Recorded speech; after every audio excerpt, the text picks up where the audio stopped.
reading from the Holy Gospel according to John. As Jesus passed by, he saw a man blind from birth.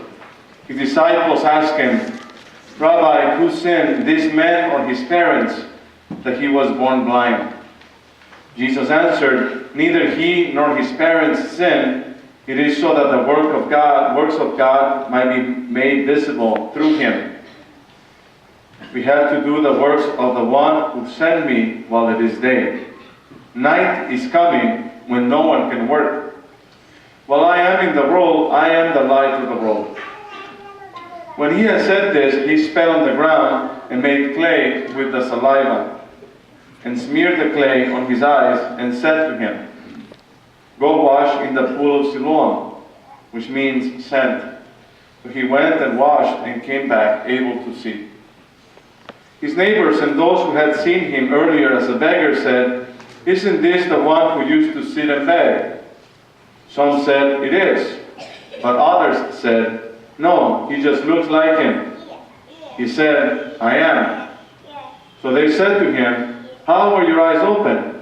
He replied, "The man called Jesus made clay and anointed my eyes and told me, 'Go to Siloam and wash.' So I went there and washed and was able to see." And they said to him, "Where is he?" He said, "I don't know." They brought the one who was once blind to the Pharisees. Now Jesus made clay and opened his eyes on a Sabbath.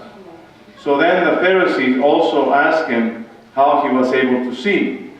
He said to them, "He put clay on my eyes, and I washed, and now I can see." So some Pharisees said, "This man is not from God, because he does not keep the Sabbath." But others said, "How can a sinful man do such signs?" And there was a division among them. So they said to the blind man again, "What do you have to say about him, since he opened your eyes?" He said, "He's a prophet." Now the Jews did not believe that he had been blind and gained his sight, until they summoned the parents to the one who had gained his sight. They asked them, "Is this your son, who you say was born blind? How does he now see?" His parents answered and said, "We know that this is our son, and that he was born blind. We do not know how he sees now, nor do we know who opened his eyes. Ask him, he's of age. He can speak for himself." His parents said this because they were afraid of the Jews, for the Jews had already agreed that if anyone acknowledged him as the Christ, he will be expelled from the synagogue. For this reason his parents said, "He's of age, question him." So a second time they called the man who had been blind and said to him, "Give God the praise. We know that this man is a sinner." He replied, "If he's a sinner, I do not know. One thing I do know is that I was blind and now I see." So they said to him, "What did he do to you? How did he open your eyes?" He answered them, "I told you already, and you did not listen. Why did you want to hear it again? Did you want to become his disciples too?" They ridiculed him and said, "You are the man's disciple. We are disciples of Moses. We know that God spoke to Moses, but we do not know where this one is from."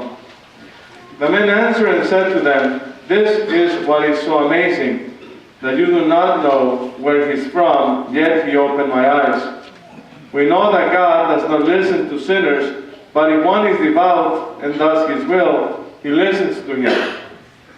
It is unheard of that anyone ever opened the eyes of a person born blind. If this man were not from God, he will not be able to do anything." They answered and said to him, "You were born totally in sin, and are you trying to teach us?" Then they threw him out.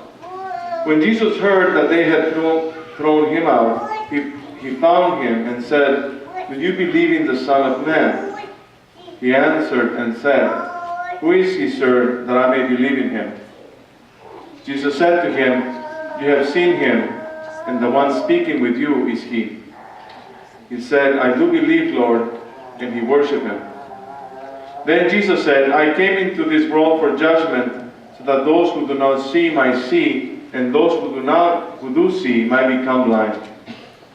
Some of the Pharisees who were with him heard this and said to him, "Surely we are not also blind, are we?" Jesus said to them, "If you were blind, you will have no sin. But now you are saying, 'We see,' so your sin remains." The Gospel of the Lord.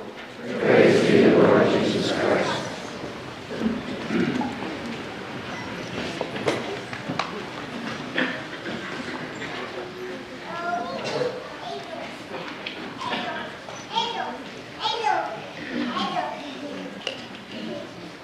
The healing of the man blind from birth should hit closer to home to all of us, because in a certain sense, all of us were born blind. At the moment of birth, we see little.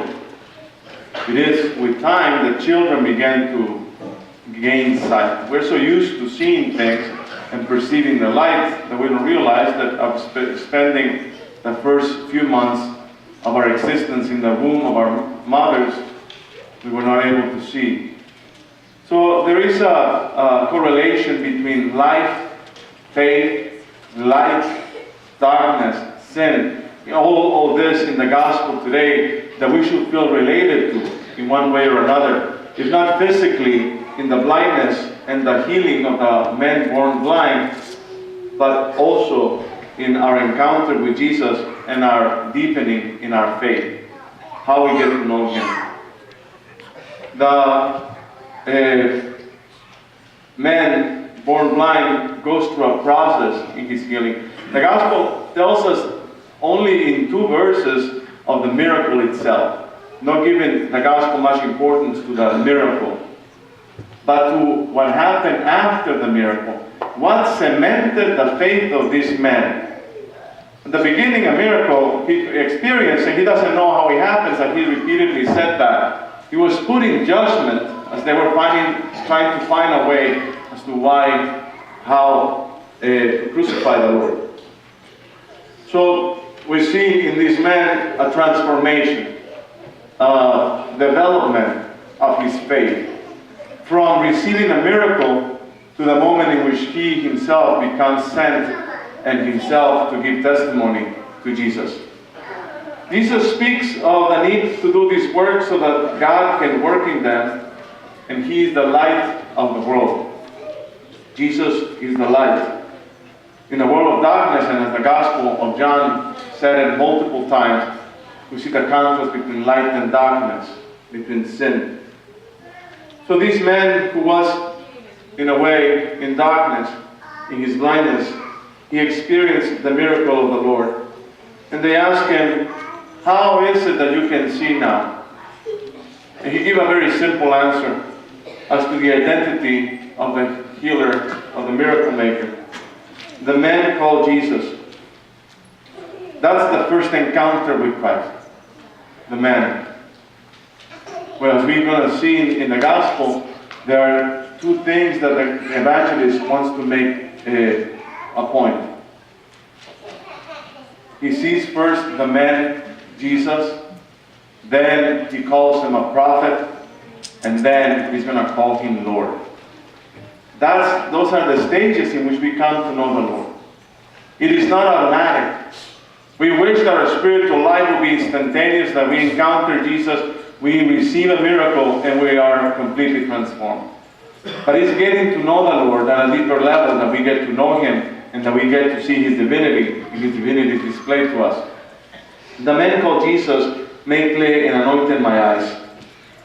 He didn't make much of it, but it wasn't until he was questioned and his faith was, and his experience was put into question, that his faith was deepened.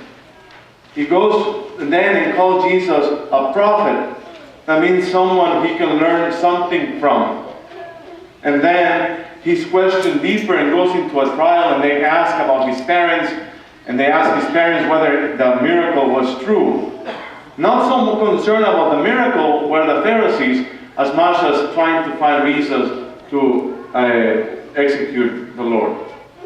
The parents send them back to him, so you see this back and forth going on in the gospel today. The Pharisees come to a different conclusion.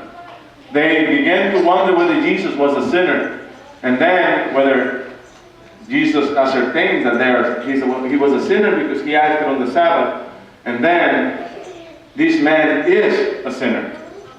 So they go on a different trajectory. The man born blind goes in a different trajectory, and he begins to deepen his relationship with the Lord.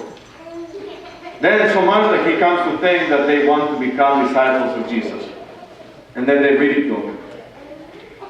The greatest moment of the encounter comes at the end of the passage, when he encounters Jesus again, and Jesus tells him, "Do you believe in the Son of Man?" He says, "Who is he, sir, that I may believe in him?" His heart had changed. Now he was open to the message of the gospel. And he says, "You have seen him." That is the moment in which Jesus had seen him before, and now he sees Jesus. It is similar to an encounter of a baby when a baby encounters his or her parents for the first time. In that world of darkness that I was describing earlier, when a child looks at an infant, newly born, can make eye contact with his mom or his dad for the first time. There's an aha moment, one could say, in the heart of the child. We do not see it because we don't know what goes on. But in each one of us, also the encounter comes with the Lord, and there is an aha moment every time that we encounter the Lord. A certain joy comes to us when we get to know him, and our heart is filled with his presence. I think he calls us in this Lenten season to look at how deep our relationship with the Lord is, and how we believe in him. Who is Jesus of Nazareth for me? That's the question that should be pondering in our hearts. Is he just a man? Is he a prophet? Or is he Lord? That is where we find ourselves. What is it, and where is he in our spiritual journey? What do we have to say about him if somebody questions the veracity of our faith in him and the resurrection of our Lord? It should make us wonder and kind of go through an examination of our own conscience to see how close we are with the Lord and how our relationship with him continues. "I do believe," said the man, and I think each one of us believes. On a particular moment in your lives, like in mine, we come to know the Lord, we see him. There is a part of us that's shocked by his presence, that we recognize him as more than just a word, a name, or a prophet. That we recognize him when we say, "It is worthy to give my life to him." It is necessary that we give our lives to him, that we commit ourselves completely to him. The world today is confused as to who Jesus is. There's culturally, people has an image of Jesus that sometimes even contradicts the very essence of Christ, the Lord. That generates division sometimes in the church because we don't recognize his divinity. And the world doesn't like sometimes. The culture has kind of bought into a superficial image of Jesus, that in identity is not him. Now the Jesus that we know, the Jesus that walked among us, the Jesus that healed each one of us, is a Jesus that transforms, that moves us in a slow way to get closer and closer to him. We're never done knowing him. There is always a part of us that is challenged constantly, that needs to get to know him better. So our challenge for our faith in each one of us is that we may look to the Lord and see ways in which we should come to know him. That is not something superficial in our life. that is deep embedded in our inner life and in the life that each one of us shares with the Lord. So we ask the intercession of the Mother of God, the Virgin Mary, that we may come to know the Lord better, and whatever blindness there may be in the world may be overcome with the power of the light of faith. In the name of the Father, and of the Son, and of the Holy Spirit.